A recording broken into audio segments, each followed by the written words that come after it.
What's up, everybody? Chris Record here, hanging with Fabian Cordoba. He's going to be our special guest today. In fact, we might even have another special guest if we have time. But we're going to talk to you in the 90-day challenge about a very, very cool case study on how Fabian was able to take a store, a Shopify store, and scale it up to $4,000 a day. Now, it didn't stop there, right? It was a journey to get to $4,000 a day, but then he was able to scale winning campaigns and instantly it shot from $4K a day to $40K a day, and it only took 4 days to get that kind of growth. So he's going to tell the story about the journey of how he got started with Shopify, how he built the store up to about $4,000 a day, and then how he rapidly scaled it when he had a winner. And that's the thing. I wanted to bring him on because a lot of you we're going through the build phase, the growth phase, and then the scale phase of your store. And a lot of you kind of like hitting your head against the wall going, man, this ad's working, this ad isn't working, and sometimes it's hard to have success. Well, when you do have something that works and it's scalable, instantly you might be able to 10x your income. And it makes all these little losses and all these struggles seem just like nothing. And that's exactly what happened with Fabian. He was able to 10x his daily revenue with his Shopify store from 4K to 40 days. And that happened in just a 4-day period. And so I think it's a fantastic story. He literally just spoke for our e-com power sellers. We're here at the corporate headquarters, our campus in Scottsdale, Arizona for Techademics. And he spoke to our audience that's actually next door, right behind this wall here. There's hundreds of entrepreneurs that are learning all about our e-com power sellers program, our certified power sellers program, where we teach people how to build, grow, and then flip e-commerce stores. We're here live. Fabian's topic was Facebook ads gone wild from 4K a day to 40K a day in sales. And he did that in 4 days. So I asked, would you be willing to come out and share your testimonial, share with everybody a little bit about who you are, your story? Why don't we start with your story, and why don't we start with, go back like a couple years ago to whenever it was when you just got started, and we'll go there. Well, I'm actually a pretty cool story because I'm first of all, I'm from Costa Rica, and I had zero background within technology, online sales, marketing. So for me, it was like literally changing my weakness into my strength. So it was literally what I just did. Did whatever it took to be in this position, and that's literally it, just like stuck with it. Awesome. So when roughly did you get started with Shopify? When's like the first day or whatever that you recall opening up your Shopify store? My first Shopify store, I opened it in January 2016. January 2016, so fairly new. It's been about a year and a half, a little less than a year and a half. Yeah, little bumps in there. So were you instantly successful, or was there a learning curve? Of course, I struggled at first. You know, nothing is easy. If it was easy, everyone would do it. Mm-hmm. You know, but the main idea here, it's really getting that foundation for me was really important. So I took like almost a year to get all that foundation set. I was able to understand what did I have to do and what I should do at first. So it was like building a house from scratch. So I am now feeling that I have my foundation already set, so I just can start, scaling. And it's not an easy trick. Like, you need to know what you're doing, because if not, you're going to lose a lot of money. Mm-hmm. So literally, a lot of people give up in the beginning. They don't understand. You're saying that literally your first year was just like preparation almost. It was learning curve, like building a house. So it wasn't until like this year where you really saw that explosive growth. But that full first year, while most people give up, you didn't give up. Was that because you just had a vision? Was that because you were motivated? Why didn't you give up? Well, at that moment in my life, I was desperate. I was almost depressed. I was stuck in an office, working a 9 to 5. Sometimes I was working more than 12 hours for somebody else, making a lot of money for them. That was a pretty cool thing at the time. But I was not getting any of that money in my pocket, so I was just like kind of upset. So I just started looking for ways to make money online, and I just decided to stop building somebody else's dreams and start building my own. That's awesome. Okay, so let's fast forward. So about a year of learning, and hopefully if you guys are watching, hopefully you get inspired, because so many people these days, you hear about somebody who joined and then they're brand new and they're like, I've only been doing this for 5 days and I just made $1,000, right? You sit there and you get frustrated, but yet your story was one of like persistence, perseverance, being willing to stick it out every single week, going on trainings, constantly like learning, growing, trying things out. But then 2017 hits a year later and you start seeing success to your store. So tell us a little bit about the journey. I don't know if it was still your first store, if you started another one, but tell us a little bit about when you started seeing some pretty good success. Yeah, definitely. Well, I had a couple of stores. So this one, it's the one that I really wanted to go at it. Because at that time I was like, this is for me. Either I make it or either I not. But I'm going to make it anyways. So for me it was that or that. Because, I wasn't happy with my life. And literally I'm so happy to be here because I was like this close, really, Chris. Like this close of quitting. And thank God I didn't do that. Because if not, I wouldn't be here talking to you guys also. That's awesome. You're this close to quitting. You persevered. You went from $4K a day to $40K a day. $40,000 a day. And so let's tell a story a little bit. Okay, so when did you have like your first like $1,000 day? Like, did it start progressively getting there? Take us back to the point where you really started seeing success with this store, and what was it that caused that big jump? Well, first of all, I started taking this as a serious business. Like this is not like a normal corner store.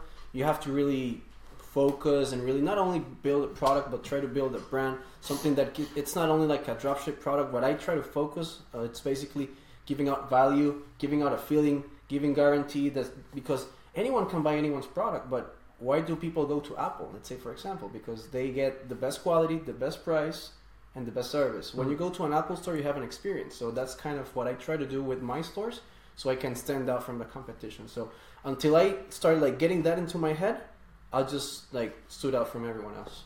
So let's talk about that for a second. How important do you feel like branding and experience is with a store? And not only how important, but what kind of things can people do to increase the branding experience? Well, definitely providing a super great customer service. Like you have to be like compliant. You have to be able to ship things on time. You have to give super high quality products.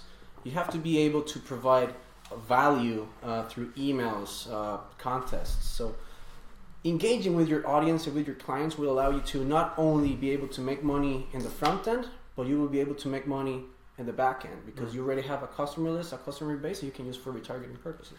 Got it. So it's not just what people see on a site, but it's what they experience when they engage with you. So when they order a product, when they inquire through support, or when you fulfill a product, all these extra things that you're giving them is experience. And you believe that's important because you want to rise out in this world where anybody can set up a store now and anybody can drop ship. You're looking to rise above everybody else and have a bigger brand. Yeah, definitely. Like this sort of characteristics, it's what I try to see with big brands. If I want to be a big brand, I at least try to replicate what big brands do, right? Awesome. Okay, so customer experience, branding, overall site experience. You model after big brands and say, even though I'm a small person, I can do that. Now, did you get started with drop shipping or print on demand? Like what? I know some people don't like to share the exact like products or exact certain micro niche they're in, but as much as you're willing to share about what area you started to specialize in and what method did you use? Was it drop shipping? Was it print on demand? Yeah, I started first, like drop shipping, and I tested print on demand too, but I really hit it out with drop shipping. I really noticed that I was able to have more profit margins with every single product that I sold, so I really like stuck to it. Either way, I still run print on demand campaigns and they are pretty profitable, but my main thing is drop shipping. Got it. So drop shipping, were you using AliExpress? Were you using United States wholesalers, China? What was I was using AliExpress at first. Like after I started growing, I was like looking for companies that can help me improve my own business. So I now use companies such as $1 fulfillment, etc. So it's pretty nice, so you can improve the value of your company. Sure. It's one difference of taking 30 days to arrive than a week or less. Yeah, so you started with drop shipping from China, even though it would take 3 or 4 weeks to arrive. You started there because there was no risk. You could try products, see if it worked, But once you found winning products, one of the methods of scaling is to find a different type of fulfillment where you can get it to the customer in a week. Now, but in the beginning, what's cool is that you're just like me. You recognize in the beginning, it's more important for you to have the freedom to kind of just go around and see what products sell. Once you find a product that sells, then you got to worry about fulfillment more, about buying, maybe getting inventory, maybe shipping to a United States warehouse, 100%. Focusing on 2-day shipping, 7-day shipping, something like that. Because then you're going to, that's what people expect. Customers these days expect a product to arrive in a couple days. It's a little bit outside of the normal for a product to arrive in 4 weeks. But the reason we do it is because we need that freedom to see if the product sells in the first place. I can't just say like this coaster, I can't just bank on it and say, okay, this coaster is made of this amazing wood and amazing marble, whatever it is. I can't just say, that this is going to sell. If I bulk order this to the United States warehouse, I could get stuck with all this. But if I first let it drop ship from China, it'll take 3 to 4 weeks for it to show up. But if this thing starts selling, I've got a proof of the model. Now I can safely invest. 100%. Have you found that that's kind of how the models work for you? Of course, like I started with a $10,000 investment. That was all the money that I had. So I literally bootstrapped, and I made it work like that. And the main idea here, Chris, what I believe it's super important for all the e-commerce people, it's like you have to improve every single day. Like if you find any flaw within your operation, work on it immediately, because if not, that flaw is going to turn into a huge problem. Got it. So what kind of flaws did you see in your business? Shipping at first, you have to be responsible. At first I had a lot of angry customers, so I really noticed that, okay, my customers are the way that I make my money. Why shouldn't I invest from my money to see what can I improve within my customer service, because I just want to have all my customers happy, or at least most of them, You're always going to have angry customers. So shipping. So you wanted to basically get the products to the customers, get them to them good. So one of the ways you saw to improve that was, if a product is selling, instead of drop shipping it from China, what was your method? Were you ordering in bulk? Were you buying inventory? I tried first bulk drop shipping, so that's a really cool method that I learned. So it's I don't know if you guys know what bulk drop shipping is, but it's basically you have a full day of lists, so you grab the of orders, so you make that specific list of orders and you ship it to your vendor, either if it's in China or elsewhere, so he can be able to send all those products all at once, instead of going to AliExpress and ordering one by one. Okay, so you got bulk drop shipping. And then what's the other method? Ordering yourself? Ordering in bulk and then just ship it. And were you ordering in bulk to your own house? Were you ordering to a warehouse? I use fulfillment companies for this in the US, or if I was selling worldwide, I was using Chinese companies, or in Europe, European companies. Got it. So keep in mind there, let's focus on what you just said. So if you were shipping to the US, what you were doing was, if you had a hot selling product, you would contact the vendor who might be in China. Maybe it's the vendor from AliExpress. Okay, maybe you start there. Maybe you find a comparable vendor. You found a vendor who maybe makes these, and maybe these things are selling for $2 on AliExpress. But when you contact them, you can place a bulk order and get them a lot cheaper. Yeah. And you order these and you send them. You had them sent to a United States warehouse. The reason for that is that you didn't want to have 5,000 of these sitting in your garage. Right? 100%, yeah. And also, you don't live in the United States. Nope. You live in Costa Rica. Costa Rica, yes. So he's got the laptop lifestyle, right? He can live anywhere in the world. So he doesn't necessarily want to be packing and shipping products all day. He wants to just be playing with the money you get from the business. So what you do is you basically, bought these in bulk, but only after he proved they sold. I'm using this as an example. I doubt this was his product, by the way. This is just like a random coaster. You basically buy thousands of units, whatever you get the best bulk deal. You buy these, ship them to a United States warehouse. That United States warehouse then will fulfill on your behalf. It's still drop shipping. It's just drop shipping from the United States warehouse instead. And now it can get to the customer in like a week or less. Yeah. So that the customer experience, and also not only that, but you can work with that United States warehouse, and maybe you can put in an insert. You can put in like an insert. You could take something, have it like, so this comes with a folded insert. Maybe this is like a little flyer that gives you $10 off a T-shirt. Now he's selling a print-on-demand T-shirt with the same design on the coaster, and it's $10 off. Normally $29.95, but with this it's only $19.95 for the T-shirt. Well, guess what? You're still making $10 profit. You can start to do that kind of co-branding and all that kind of stuff when you buy inventory, but you don't start buying inventory, because that would be crazy. Yep. It would be crazy for me to go, okay, I've got 10 grand, I'm just going to go berserk and I'm going to go buy $10,000 worth of inventory. I don't even know how to sell yet. So you have to, the reason a lot of people go, well, I don't know if I can get around a product taking 3 to 4 weeks to show up to a customer. You've got to get over it, because you've got to practice somewhere. For you, it took a year, right? So you've got to practice somewhere. You've got to learn the business somewhere. You've got to figure it out somewhere. You figure it out by drop shipping directly from China to your customer. Yes, the customer experience is not going to be that amazing, but your risk is significantly reduced. You're learning how to be able to sell at a profit. Once you figure that out, now you can take a calculated risk by buying inventory. And you can either buy the inventory and actually have it all sent to a fulfillment center in China if you're shipping worldwide, or in the United States if you're shipping to the US, or Canada if you're shipping to Canada, or whatever it is, you can find the right fulfillment center. And there's a lot of these, and we'll get to them. But as a beginner, I don't think it's that important to be buying inventory. Right now, you got to figure out how to sell a widget at a profit. If you can figure out how to sell a widget at a profit, then you can ask yourself, does this have some legs on it? Meaning, can I potentially make a lot of money with this? And if so, contact the vendor and say, if I were to buy 1,000, what's the best price you can give me? And start doing some research. It's a fun side of the business. Everybody gets excited, but once you pull the trigger, you're on the hook for, you now have inventory, you have overhead. And that's exactly what you did, is that you gathered some money from some friends, families type stuff, grabbed some money and you bought inventory. Did that pay off, or was that risky? Did you feel nervous about it? Every single day. Every single day, but like hard work always pays off. And what I try to do is minimize risks, and I like to call them controlled risks. So I can be able to control how much money I'm spending or putting out, and I know how much money I'm putting in. So with that relationship, I can understand how much money I can invest or how much growth potential I can have at the end of the day. So controlled risks, like calculated risks. So controlled risk is you weren't buying inventory until you had proven you could already sell the product. Yep. Right? So you took the model of let me have a drop ship or ship it for a while, but then as soon as you wanted to control the customer experience, and you knew by bulk ordering you're taking on a bigger risk, but you knew you could serve your customers more. Yeah. Did that pay off? Was that profitable for you? 100%. Okay. 100%. Why? Because customers are not only purchasing once, they are continuously buying from me, and that's awesome. It's like when you go to your favorite store and you buy your favorite t-shirt or a nice pair of pants, you won't only go for one pair of pants. You at least go and buy 2 pants or 3 shirts or 4 shirts. So that's the idea, like giving out the customer experience.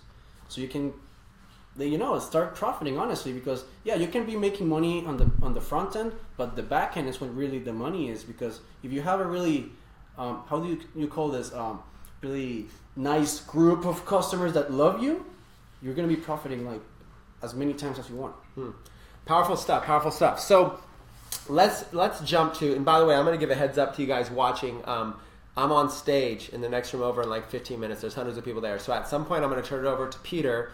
And then Peter, if there's time or it works well, you might want to introduce our other mystery guest. And maybe we'll do Q&A or whatever you guys want to do. I'll leave. You guys can do whatever. Turn it into a party. You guys can talk about whatever you want.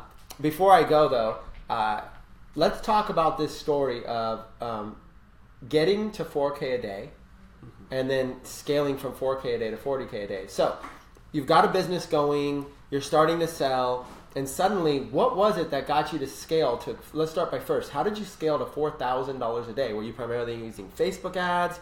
Was it one product? Was it a bunch of products? Tell us as much detail as you can about how you got to $4,000 a day, then we'll talk about how you scale from there. Sure. Well, $4,000 a day was at first, I always run several products, so I never stick to one, because I want to have, let's say, products that are kind of profiting in the back end, so I can be able to know if they have potential for scaling. So at that moment, I was selling a lot. I was kind of breaking even, and actually the day after, let's say the 17th of March, the 7th of March, I was negative. And the day after, I flipped it. I was positive the day after, and it was only because I literally got out of my comfort zone. The only way to improve in life is like if you really commit yourself or stepping outside of that box for a second, because that's where you're flying. And that's literally what I did. I was scared of testing. I was scared of doing things that I was told to, but I was not doing it because of a fear thing, or probably could be an ego thing too sometimes, because we're all human beings. Like we are filled with feelings, and we are we're so overwhelmed with our lives and everything. But the moment that you step out of your comfort zone, for me, at least for me, I start flying. So it was kind of like that. So you went from you scaled, and it was a little bit nerve-wracking. You had to get out of your comfort zone. You were losing money sometimes, but then you cracked the code and you got to $4,000 a day. Now, what's powerful about your story is that you went from $4,000 to $40,000 in a day in revenues. First of all, is you guys give them some props. If you're pretty excited, let us know. How excited would you be to be able to have a single day of doing $40,000 in sales in a single day? That's pretty powerful, right? A lot of people, generate $40,000 in a year. We're talking in a single day. That's pretty astounding. So let them know in the comments. When he gets a chance to read the comments, I'm sure he'd love to read some of your feedback. But what did you do to get, you don't have to get into the exact specifics, and a lot of people here are beginners, but generally speaking, what did you do? Did a light bulb go on and you were like, if I could do 4K, why don't I 10X it? Was it just as simple as Do you just like listen to Grant Cardone and say, I'm going to 10x my sales revenue?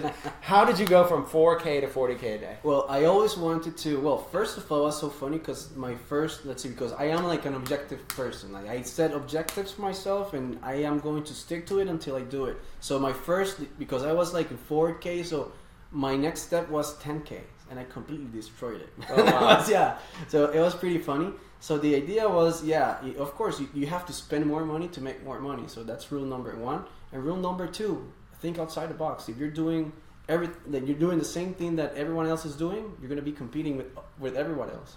So I'm trying to always think about niches, angles, really outside of the box ideas, so I can use it to leverage my pixel and my store and my brand, so I can position myself in that specific point for scaling. Got it. So do you have any, and I hate, like, when you guys know, whenever I have guests, I don't want to like share all the details of their store and their strategy, because then everybody will just compete with them. But on a general level, do you have anything that you would be willing to share about, like, what were some of those specific things that maybe you tweaked or changed or whatever? Yeah, definitely. Well, I do manual bidding while scaling, and I not only stick to the US, like I always look for diamonds all over the world.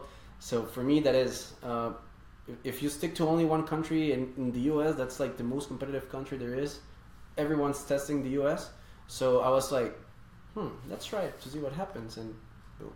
Okay, so a couple tips there. One was, well, first of all, let's take this down to beginner level. Remember, he was going from beginner to intermediate to advanced. So when you scale like that, so if your store right now is struggling to make $100 in sales, it's completely different advice for you.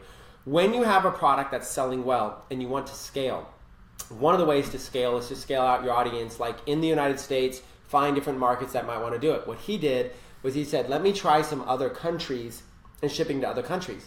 Now, when you ship to other countries, there's a lot more that goes into it. You have to, like if you're using drop shipping, for example, then and you're using ePacket, you got to look to see if ePacket serves those countries. Or if you are selling to some countries, those countries might be higher chance of fraud, of fraudulent orders, things like that. There's potential risk when you start going too broad, too international. But like you said, there was diamonds in the rough out here. When you start experimenting with other countries, you started finding maybe countries that a lot of purchases were coming through, a lot of profit, less competition, because all the competition is really here in the United States. Because the United States has lower fraud, more people with credit cards, more people are used to buying. You can generally sell for higher price points and stuff like that. So that's why. Did you just go to break? We just went to break. Okay. 15 minutes. Okay, I'll wrap up and Peter will take over here. So I'm on in 15 minutes, you guys. So I got to get over there and get my talk ready. So one tip for scaling you're willing to give people is that when you have a product that's actually selling, try going international with it. Now, were you bulk ordering and having that warehouse ship internationally, or were you having this stuff shipped to a warehouse in China? Were you bulk ordering to a warehouse in China and having them ship internationally? Yeah, like that. Like that. Okay, so when the time comes, you guys, we'll once we get to a point where you guys are crushing out some sales, we'll have like another more advanced scaling webinar.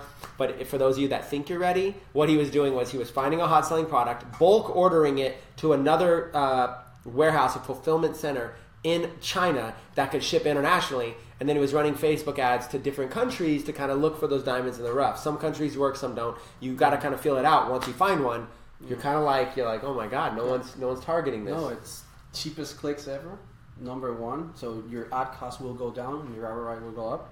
And not only that, it's going to give you more chances to get to know your market.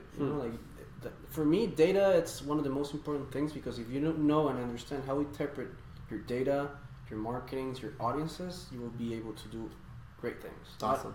Yeah. Awesome.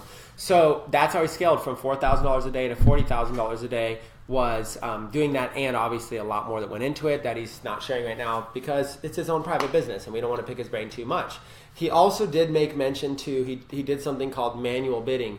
A lot of us, I'll be there one second. A lot of us, we let Facebook optimize our ads. That's what you should do as a beginner. Once you get a little bit more advanced, you can turn over and do the manual bidding, and that's something he played with. It's a little bit more risky, harder to understand. It's a little bit more of an advanced technique, but he said that was another way that he learned how to be able to do it. And I think we could teach manual bidding at a point in the near future. I think right now it's probably not the best thing for everybody to learn. Why don't we have you stay here? Why don't I swap out with Peter? Peter, why don't you come on over? They're literally waving me over to go. You guys, hopefully you guys are enjoying this. They're going to hang with you for a little bit longer. Peter, just hit stop show when you're done. They're going to hang with you for a little bit longer if you guys are doing it. And we got Fabian Cordoba. We also have another guest who's off screen. You guys can't see him right now. I'll let Peter introduce him. But I'm going to go speak right now to our certified power sellers. Hopefully you guys enjoy this.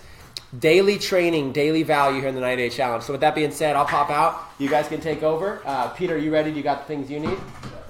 Okay, and if you guys have questions, we can't see them currently. What I'll do maybe is this. Let me see before I go. Let me see, just in case you guys have them. If you have questions, we can do our best to try to answer them. I know they're calling me over there right now. Let's see if I can pull up questions in the background. We'll find the post. And so if you guys have been asking questions, we haven't been able to see them yet, but we will be able to see them soon here in a second. All right, so there's our camera right here, and you'll be able to see questions here. Awesome. Okay. Let's start you off with this question. Or actually, you can kind of read through here. Sure. And see if there's... like there's questions about ad copy. Okay, so let's start you with this one as we transition. Okay. So when you target internationally, are you writing your ad copy in those native languages, or are you targeting people who speak English in other countries? I am targeting people. Hey guys. So I honestly write all my ads in English. Most of the people in the world will understand English. So for me, that's like universal language.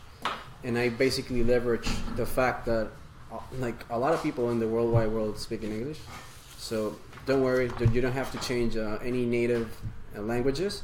So basically you just can go at it with English.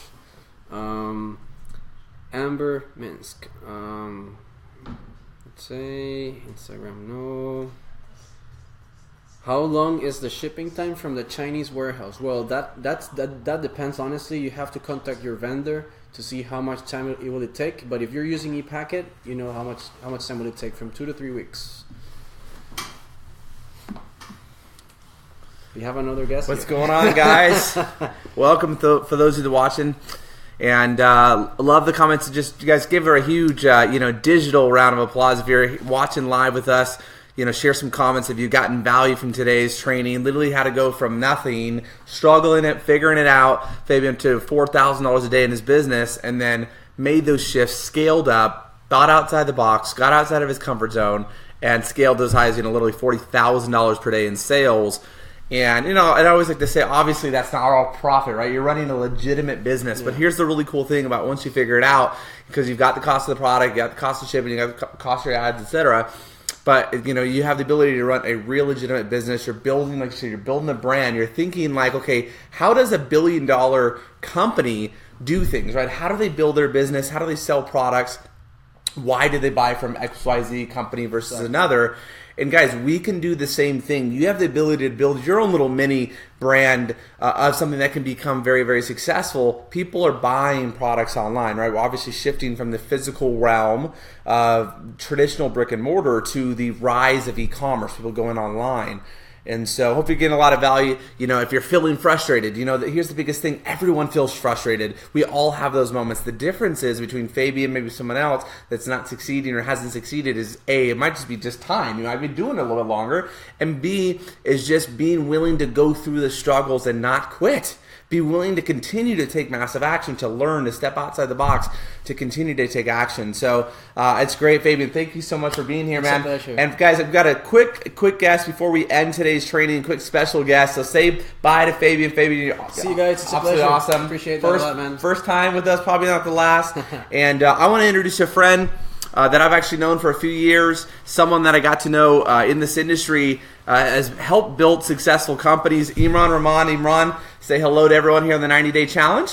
Hey, what's happening, everyone? Really excited to be here at the Tech Academics global headquarters and to be able to present to you live. And man, tell me that you are absolutely excited listening to my partner Fabian's success story.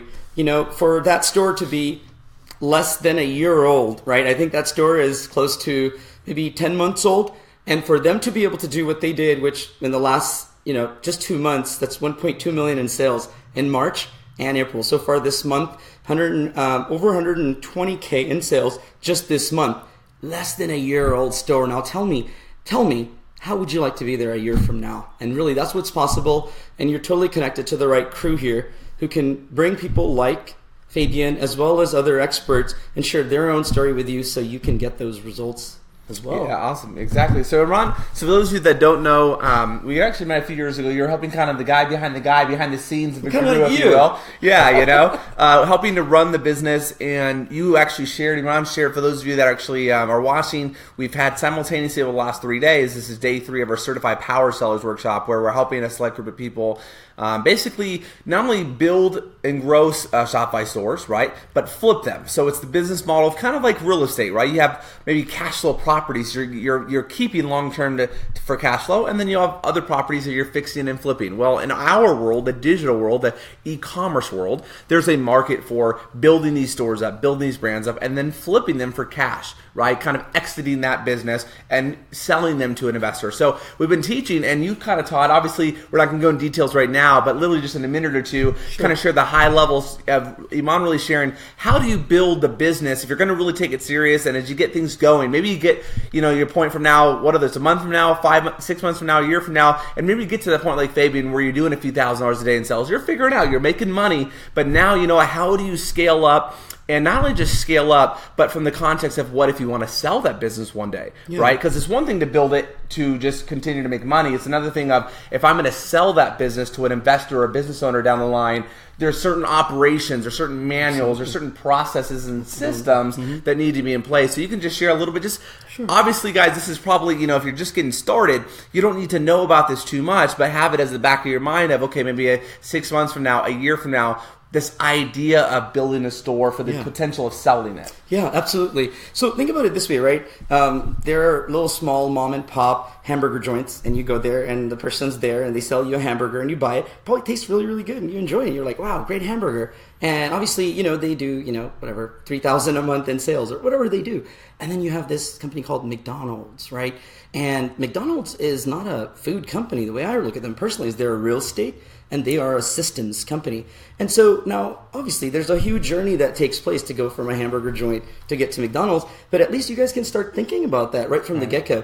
The purpose of these businesses and e-commerce stores is to have and experience freedom. And the way you experience freedom is by taking what you do in your business and documenting it so it is a process and a procedure and a system that can be duplicated by your virtual assistant team. So, obviously the Techdemics crew has been teaching you the 3 core VAs, right? And so imagine having all of kind of like your systems and training written down and documented so that your VAs can use that to run the day-to-day. And now you really can sell that business or travel, live the laptop lifestyle, not be the one who's sitting there like doing all the work. Yeah. So let's talk about that for a second, right? So phase 1 is like, okay, you guys are figuring this out, you're making sales. Right? As you start making sales, you start getting a decent amount of sales. One of the first things you're going to need help with is this whole product fulfillment, customer service, stuff like that. Well, virtual assistants, having a virtual assistant or a team of virtual assistants, people that you're paying a little bit of money to help you manage and run the day-to-day operations of your business, so you can focus on the important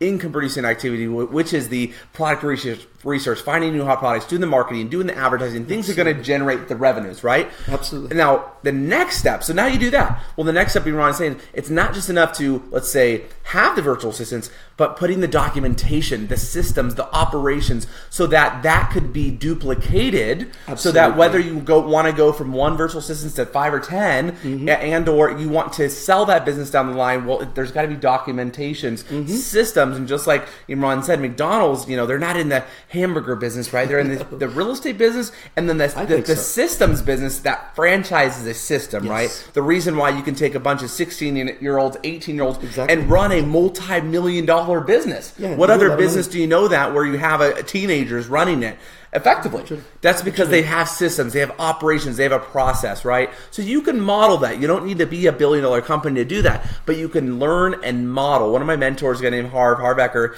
learned a long time ago, admire and model rich and successful people. Admire and model rich and successful companies. Right? How you can learn and model from them. And here's the thing, you're going to go along your journey. You're going to make mistakes.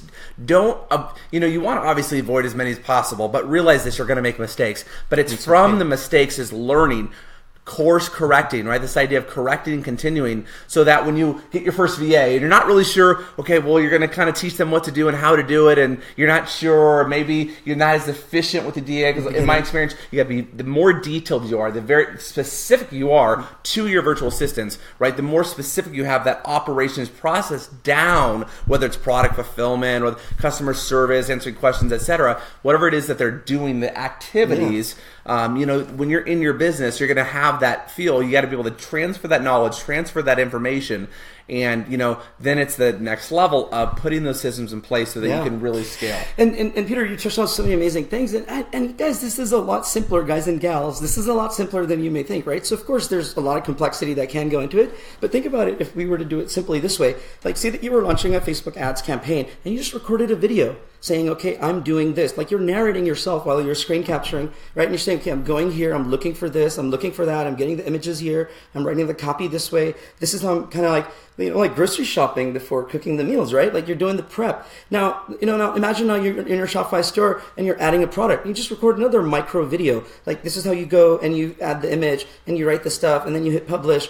And like what you're doing, as you're doing your day-to-day work, like you can create these little videos, right? Right. And then hand these videos over to someone else, and that's how you create freedom. For instance, you could use this, a quick little tool, free tool like Jing, for example. Great Jing, tool. Jing, is a quick screen capture. So imagine you do something. You do a little process, right? You do it every day, and it took you, 2, 3, 4, 5 minutes. Well, document that. What Ron's saying is you'll get to the point where you want to document these little things you're doing, these activities, so that someone else can do them for a few bucks an hour. Okay, so someone else can do that activity because you've documented it. Here's what I do. Here's the system. Here's the template. Here's what I do for this particular process, for writing the ad, for doing the research, for doing the order fulfillment, for sending the email to the customer, whatever it is that you take it a step further. You don't just do it yourself. You document it so then someone else can do it. Amen. Yeah, and it's about freedom at the end of the day. Like it's awesome owning an asset in a business, and like absolutely. At the same time, if you're working there 14 hours a day,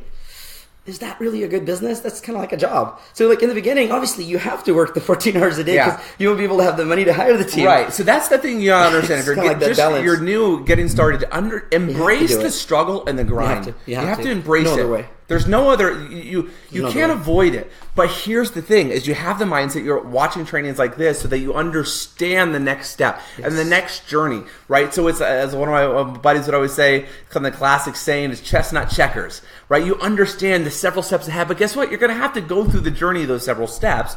Everyone goes through it in some way or another. It might look a little different, might sound a little different, but we're all going through that journey. The key is those few steps ahead, understanding it, what is coming. So as you go from each phase of your business, right, this figuring out, generating your first sale, generating your first 10 sales, generating your first 100 sales. Well, as you start doing that, maybe you can give a general range. Fabian's even in the background, but whether it's that 10 sales, maybe it's 100 sales, you get something that's selling, then it's like, okay, well, document, begin to outsource more. Great question. So imagine that growth happens in ones and threes. So you go from 1 order to 3 orders, 3 order to 10 orders per day, 10 to 30, 30 to 100, 100 to 300, to then 1,000. So one and 3 kind of like has this really like powerful relationship. So you can look at those as like kind of like levels that you can go into.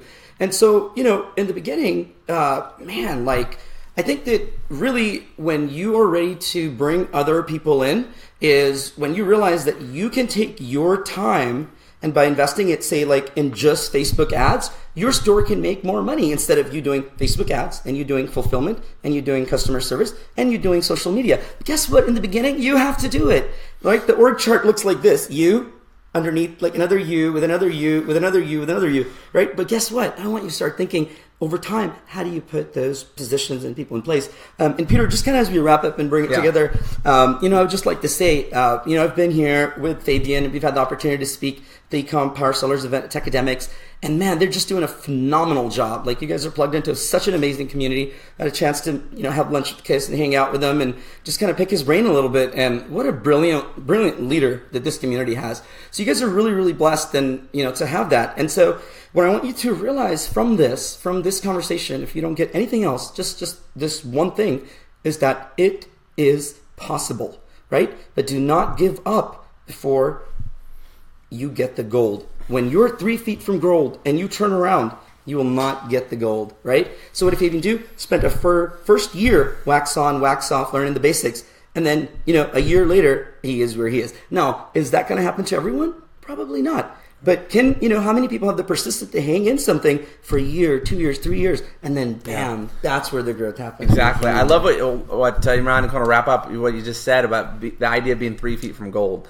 And, if you haven't read the classic book, Think and Grow Rich, it's one of the classics, Napoleon Hill. He talks about this idea of like being 3 feet from gold, that struggle for a long time, right? Struggling, maybe you're broke, you're figuring things out. And then he talked about when the avalanches of abundance would come. It's like all of a sudden, out of nowhere, there's just this wave of abundance, this wave of success. And it's like, where the heck was all those lean famine years, right? And so that is, you're going to experience that on some level. And so if you're in the famine years, so to speak, right? The grind, the struggle, trying to figure out, understand that if you keep along the journey, right? One of my mentors, Tony Robbins, most of you guys know who that is. Tony Robbins is very famous for saying human beings, they massively overestimate what they can accomplish in a year. And they underestimate what they can accomplish in a decade. Right? So I can relate, as a young entrepreneur, in the first several years, I struggled to make any really money. And then all of a sudden, I went from like nothing to having months like 50 grand in a month at the age of 22, 23 in my business. In the first, 4 or 5 years as an entrepreneur out of high school, I made like no money. Right? So I went from making no money to, there was like this turning point to making some decent money, and then going from like 5 grand in a month to 50 grand in a month inside of 12 months in my business. If you would have given up, if I would have stopped, I was tempted to, literally. Or if you would like done like the opportunity hopping thing, like let me start this store here, and then now let me like go do this other thing here. Like now let me, like if you would have done that, you would have never gotten where you were. You have to focus until you get something successful. Once you get something successful, it's like once you get one store up and running successful, you can dive into other stores. You can go into other niches, because you can create a system and a process, like Imran's saying, where you can duplicate that. Absolutely. Now you're just in a different market, a different niche, but you've acquired the skill sets because you've been willing to stay the course and you focus on it until you create that success. So that's it. So last word, if I had to say one, persistence, perseverance, patience, and belief. Belief to the point where if nobody else in the world believes you, that you look in the mirror and you tell yourself, I will do this. I will make it. I believe in myself. I believe my e-commerce store will be successful. I believe e-commerce will allow me to experience financial freedom and absolute freedom. And I love, Peter, that you and Chris and Jim and the rest of the team are not only living that, but sharing that vision. With the group. Like, absolutely, man. And I appreciate you being here and sharing. You have to have that belief and that confidence in yourself. And it doesn't happen overnight, but the more you can ingrain it, and here's what I know from my experience, is that it doesn't matter what the strategy is, what the product is. There's a million different ways to make millions of dollars. We're giving you free training and value and strategy and content every single day in the 90-day challenge for free, okay? But here's the thing. If you don't have the belief and the confidence, you're going to quit and you're not going to succeed. It's that simple. Because it's not you. We're all wired this way as human beings. We have to reprogram our minds. We have to go through the inner journey of creating that confidence and then combine it. Here's the other thing. So it's not just woo-woo. It's combining it with the real world, day-to-day income-producing activities, the strategies, and the mechanics. Right? So when you have the right mindset, the right belief system, the right confidence, combined with applying the right mechanics and figuring it out over time, then you will succeed. It's not if, it's just when and how much. That really is, yeah. And thank you so much for the opportunity for having Fabian and I out here. And man, we'd love to continue to share more with this community. Hang in there, guys. Keep going. Fabian, jump on in. Say bye, guys. Keep going. You can do this. Just keep going. Believe in you. All right, guys. Well, thank you so much for paying attention, showing up, and every single day we're live. We're watching on recording, obviously. This is just another day of our 90-day e-com challenge coming at you with massive, massive value. So if you liked it, leave some comments. Let Imran, let Fabian know you guys enjoy their stuff, and we'll see you tomorrow. Take care.